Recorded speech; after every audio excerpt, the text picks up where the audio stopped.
Here's the news of the day. A federal contract, actually over the weekend, and accused of leaking a top-secret report on Russian hacking efforts. Judge Napolitano is with us today. This young lady who allegedly leaked is a Bernie Sanders supporter. How is it that she was in possession or able to transmit, allegedly, that kind of secret information? Well, the NSA employs 60,000 agents, and they're entitled to have their political views, and they're entitled to express their political views and choose the politicians they want to choose.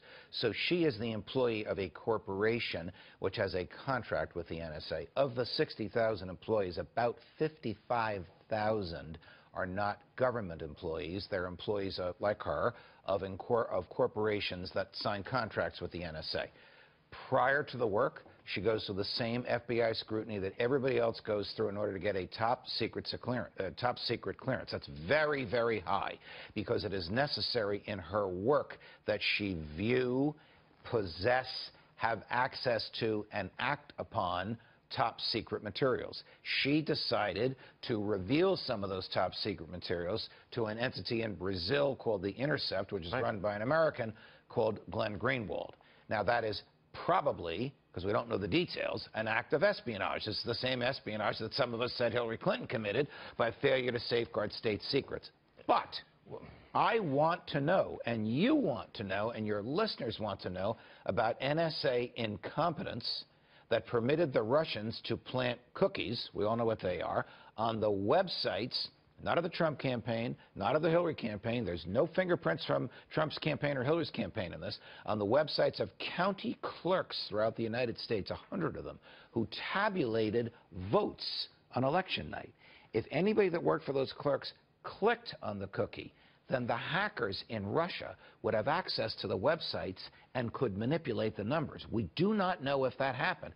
She didn't reveal it, and the FBI agents who arrested her when they got the arrest warrant didn't reveal it to the court. But this is a very serious allegation. Yes, it is. Because it would put the Russians in a position to affect the vote itself. Yes, it's also so serious, we should know about it.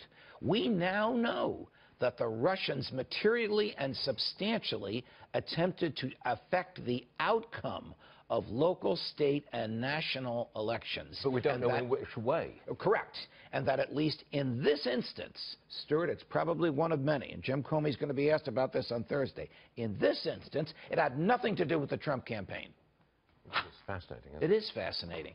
So that could be to me, she's closer to Snowden than she is to being a traitor. She revealed a level of Russian interference with our democratic system and our incompetence in keeping the Russians out that is so substantial, we the voters and the people have the right to know about it. Okay, I've got to ask you about the presidential tweet, 9:20 Eastern Time last night. Sure. He weighs in again and repeats the use of the word travel ban. That's right, we need a travel ban for certain dangerous countries. Doesn't that undermine his own case, which his own lawyers are arguing before, or about to argue before the Supreme Court? Yes, it does. Yes, it does. There are a lot of Justice Department lawyers who are upset this morning because they told federal judges this is not a travel ban. This is a selected, mature, prudent, national security, temporary bar of dangerous people from dangerous countries. That is a far cry from a travel ban.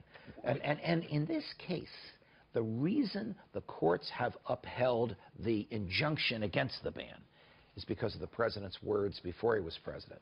Now they have the president's words while president. That is ammunition for those who are attacking the executive order. Would I be right in saying that this makes a travel ban less likely than had he not tweeted anything at all? Sadly, yes. And sadly, because I believe that the travel ban, whatever you want to call it, is constitutional, even though the courts have all gone the other way.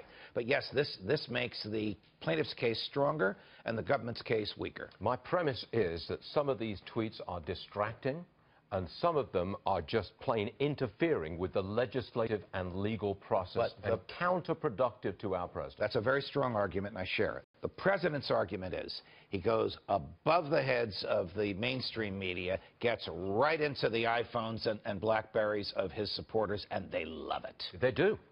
His supporters love it. Yes. It gives ammunition to his opponents. Agreed. There we are. Judge, you're all right. See you in the 11. Okay. Well, thank you very much, sir. All right.